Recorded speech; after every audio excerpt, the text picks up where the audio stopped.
Okeeffe short cropped version of the jacket. And I wanted to show you a couple of those because it's a pretty cool thing to wear and really, really fun to make. You've probably seen in the pattern, if you've been playing with that I've got some short ones, and there's some pictures in the pattern of some of these. So this is a cashmere one, has a really nice shape detail, which we'll talk more about on the sleeves. And this is the one I've been wearing. It's sweatshirt fabric. And it was really fun to play with some different shapes on the front. And notice that because it's sweatshirt fabric, it's got some loft. You can really see the top stitching I did on the shoulder and on the underarm, and also on the back of the sleeve. So it's nice for a small piece of fabric or some special detail fabrics. I'm really excited to use this really fun piece that I printed, and this is canvas. So I've cut out a few of the pieces. Oftentimes what I do is I start with what I know for sure. So I've cut out the back because I like the border and I like the raw edge. So considering that I'm not going to put a hem in it, if you have a piece like this, you might think about it. Yeah, you're kind of noticing that it's got a lot of fullness back there and the fabric is a little bit stiff. You could put the back on the bias, which would hang differently. But in this case, I wanted to use that edge. And I might, you can see what it wants to do. I might go back and, put a pleat and a tie. I might bring this together. I'm not sure yet, but clearly there are some really cool options with it. When I'm thinking about this, I wanted to show you this stage because I've now made some decisions about fabric. But the first thing I think about is I stand in the mirror and I say, okay, so here's a piece of that. I say, okay, do I want to see that all over my entire body? Do I want to see that the sleeves, the front, the back? It's a short garment, but that's a lot of that print. You see what happens when I put it up to myself like this? I want you to see me in the garment, not just the garment walking around by itself. So I tend to stand in front of the mirror and go, what might be better? So I hold the fabric up, and I also had this striped fabric, which I really liked with it, and it's a little bit bold. So I looked at that as potentially on the front, and what I've made a decision about is this linen. Now, look how cool this is what's gonna happen with this. So if I so I decided to go with this solid linen on the front. So I wanted to just kind of show you this stage because oftentimes it's the part we sort of don't spend very much time here. So if I turn it on the side and I show you, I've decided to make the back and the sleeves out of this painted canvas, okay? So you can see when I have the sleeve on in the back and the front is plain, what a nice break that is. I mean, that is a sweet combo right there. And I've got this really interesting open weave stripe as an accent in the hem when you fold it up, fold the cuff back, which I really liked. Okay, let me show you a little bit about what's happening with these sleeves, because the sleeves are oftentimes a place where, like on the shirt I'm wearing, I love to be able to pop this back and have that little, hit of color and change in the way something looks. So let me show you what happened with this. I love the stripe with my printed, painted, stenciled fabric. And so here's what the sleeve looks like, ready to install.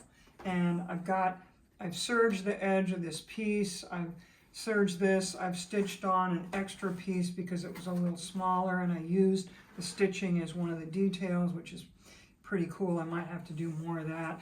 So this is the sleeve ready to finish as a sleeve. But let me show you how it got there, just in case you're thinking you want to do some of this. So the pattern piece extends all the way down, but if you want to do something different with the pattern piece, you can piece your fabric first and then put the pattern piece on and cut it out.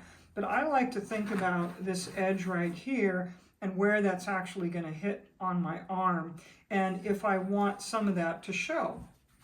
So that's the first thing I think about. I might cut this piece a little bigger than I need it to be, want it to be straight grain. I seam it on there. But then with this stiff fabric, one of the really important pieces of this is which direction is the seam allowance going to go? Because the heavier the fabric, that really creates a different look at the edge of the edge where the two fabrics come together.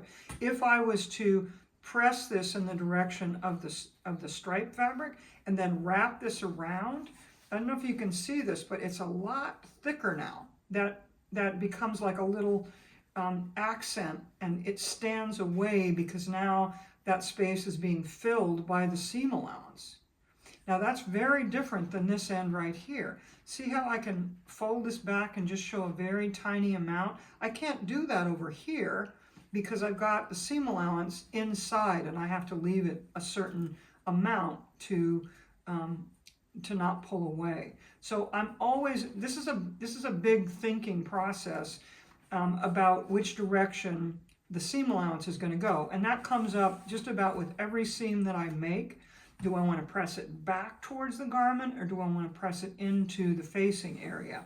So because I've pressed it back now, I can fold it and give myself permission to really look at how much of that I want to see. So I can see those little tiny squares, I can see a much smaller amount, I can barely see any, or I can fold it so that I have a big chunk of that showing when the sleeve is down and not the cuff not folded up. So once I decide this, okay, once I pick an amount, then I go back and I true it up with my scissors. I have now made make a small, once this is what I want to do, and I pin that, then I go back and I want to make a clip mark where I'm gonna stitch it. So I come back and I make a little clip at the edge of where this is going to happen, where how much is going to be finished. And that's what you're seeing right here, okay? So this is the amount that can fold back, and this is where the seam for the sleeve starts. And that's the clip I just made right there, okay?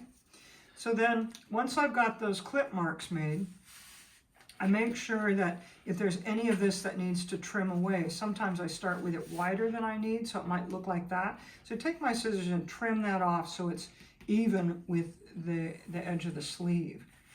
Then I take this and I'm going to fold it back in the other direction on that same line, and I'm going to stitch it to that clip mark, to stitching it right to the clip mark, and then I'm turning it right sides out and pressing it, and that's how I'm getting that cool, that cool finished edge. Now the next piece on this for me would be to, and I think I want to do it with the same stitches I just did right here that you can see. I think I'm going to put those right here to hold that cuff back, which is going to look pretty cool on this side. I like the way that looks. So that is just embroidery floss. And I've decided that the embroidery floss in the black really ties in with what I have on my surface design. So that's always part of my design thinking. So that's what's happening with the sleeve.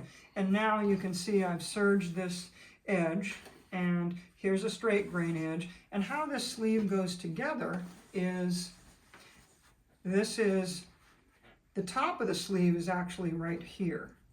So this is the back of your arm. So this is a great place for an interesting detail. So that's the back of the sleeve, which will happen right back here. And you can see that on, I guess you can't see it very well on there, but I did a little bit of detail. I like that position for the seam on the sleeve because it gives you a little bit more movement, especially in a jacket.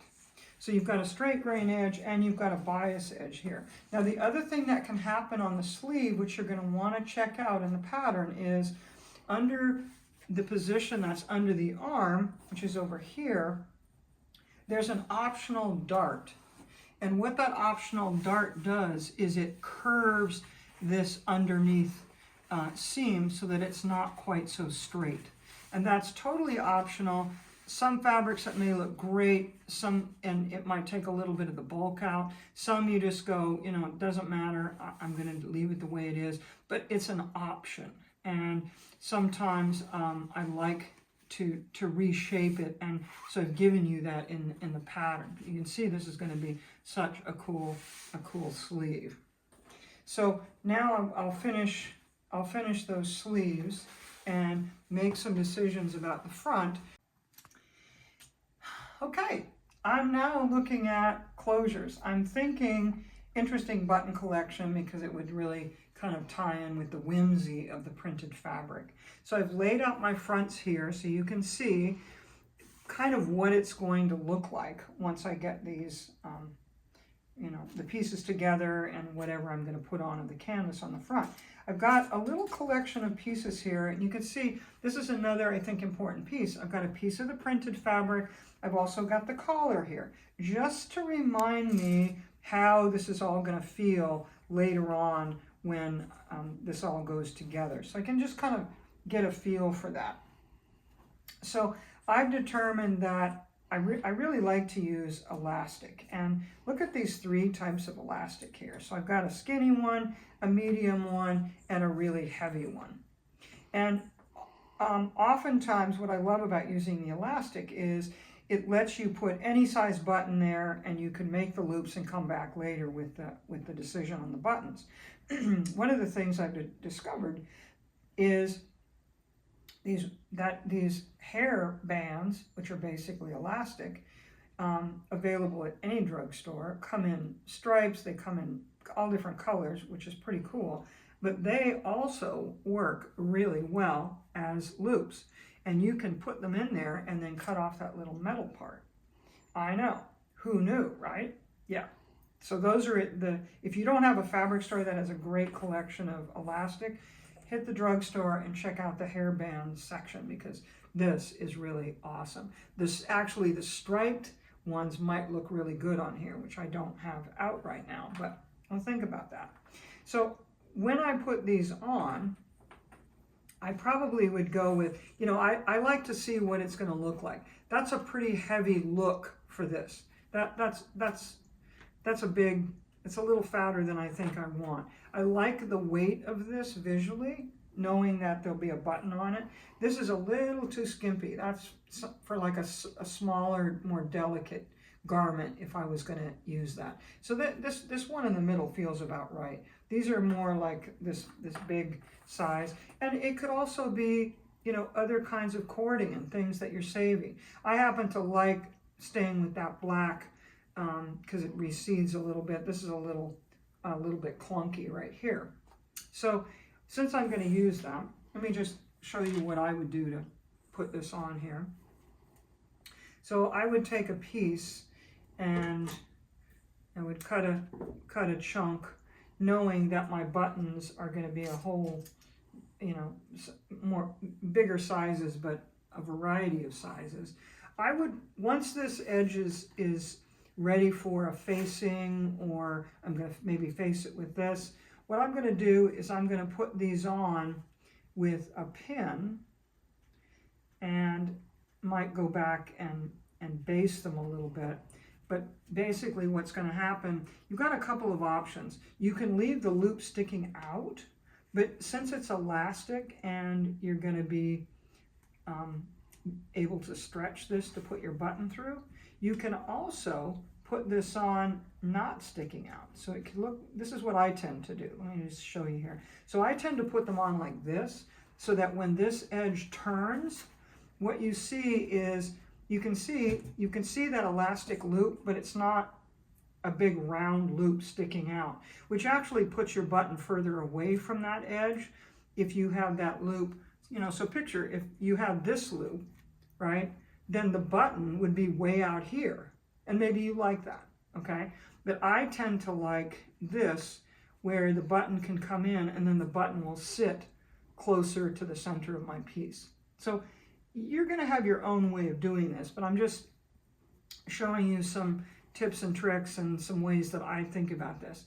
But that kind of is a little floppier right there. The loop could be smaller and still function as a loop. or you could do this extended shape. So once you determine what you're going to make the loop out of, I wanted to show you my little collection here of buttons that I'm considering. You know, a lot of you have sent me very cool buttons after the fire, and I love having these. I love this one. Look at this. This one really speaks to the rest of the design. Something about it just really works. I also have blue bamboo in here. These are sort of a blue-gray. I think I want, I don't know, I think I want 2 or 3, maybe 3, I think less than 5, probably 3 buttons in the final design. But let me just show you how, kind of exploring what might look good, how that happens for me. So I also have, this is a great one. This is a ceramic one. I wish I had another one of those. Have one of those, and I'm not opposed to just using the one. But you can see, because I have my collar laid out, I can see how this is feeling together. There's also a totally different direction if I decided to go with something that looks like that, which is, you know, thicker. That's a clay piece. I like the color of it, but I'm not so wild about the thickness of it. So oftentimes I get out a lot of things and I go, do I want an accent? No, I don't want that much, because that to me is competing with my print. That there's nothing of that color in my print. However, that color kind of ties in. It's no on the bright red ones. There's nothing else purple, so it probably won't be that. And I'm always exploring the idea of, what if I had a bunch of different buttons? I like that. I like how that works. So, you know, this gives me the opportunity, you know, that little cut one is very nice too. It gives me the chance to look at size and color and pattern. When I see those in my stash and I go, oh my gosh, covered buttons, wouldn't those be great? I get them out here and I look at it and I go, no, way too blue, doesn't go. So having a bunch of different pieces and not judging them too quickly before you get them out and actually lay them down, you want to give yourself a chance to see the relationship between those pieces and your fabric. So you can see now I've got some interesting options. Some of these are patterns, some of these are lighter, some of these are darker, you know, maybe a little bit of color in there. But I'm pretty much going to stay with the darker because I really like the way that that looks. You know, once you pick something important to use, like for me, my printed fabric is the highlight, and I want that to show up. So whether I decide to use this button and maybe just one and that's it, or I decide to use that one and maybe 2 smaller ones down here, and I want to make it a definite, you know, also look at the spacing, because that's something that creates interest in your piece. So sometimes the spacing might be influenced by the design. So here's a space where, you know, I could put all 3 of those buttons on that light area, and this one could be up here next to that cool little square. Or maybe that one's going to be up here, and then your eye jumps to the square, and then your eye jumps down to these other pieces. So the way that your eye moves when you look at your options is definitely part of what creates interest in the front of your garment. I do think about whether I'm going to wear it open or closed most of the time, but you know, at the end of making the decisions, I just really want things that seem to speak to each other in an interesting way. And you might also be thinking, gee, I think I might want one on the cuff right there as I finish that. So maybe that becomes another place for a cool button. If you have great buttons, you know we got to be using these things up, because we got a lifetime here, and most of you have more than a lifetime worth of buttons. So enjoy the playing with this. This cropped version of the Okeeffe, which is what we're looking at here, would also look really great with a really interesting zipper or some snap tape. So be inventive and playful, but I know that I am going to love wearing this. Okay, so here it is finished. I'm so excited. I can't wait to put this on. There's some nice details. I love the combination. You can see I've got that stitching. I think I showed you some stitching and some stenciling together, which I always feel is such a great combination. It really gives you a chance to personalize what you're doing. And you can see on the front here where I have come back in and then added the stitching in addition to the stenciling. I picked out a ceramic button for the top and 2 wood buttons and little elastic loops, which I like because they don't make the buttonhole a big part of the design. So that's a nice finish. I also ended up adding a short piece of lining just in the front with a bagged bottom on it, because I know that I love the feel of that, kind of flapping open and the hit of an unexpected color in there. So consider that might be a place where you kind of want to play with, your design eye and what you might put there in the center, in the front. I usually wear a scarf. It's going to be for warmer weather, so maybe a scarf won't happen. So we'll see. So the wearing of a garment is such a part of it. You can see the stitching on the sleeves, the fold back on the cuff. Love the linen on the front. And then on the back, I ended up adding the stitching, and I think I talked about this a little bit earlier. Wasn't quite sure what I was going to do with that because the canvas is a little stiff. If I had it to do over again, I might have washed it first, throwing it in the dryer. It's a little stiff. I'm probably going to do that anyway. But it really gave me a chance to play with what I might do in the back. So I've gone back and just in those places where I kind of went, oh, it could use a little bit of tuck there. I went back in, added the tucks, added some stitching just in a few places, not everywhere. And you can see the way that nicely added that little bit of a shape at the bottom. And some little details with the stitching kind of to tie it all in. So I love what happened with the back, and it just brings it in enough to give it a little bit more shape in the wearing. This is the cropped version with a little bias collar, which you also get in the Okeeffe pattern. And I'm so excited to see what you guys make with this, because I know it's going to be one of my core pieces in my wardrobe, probably until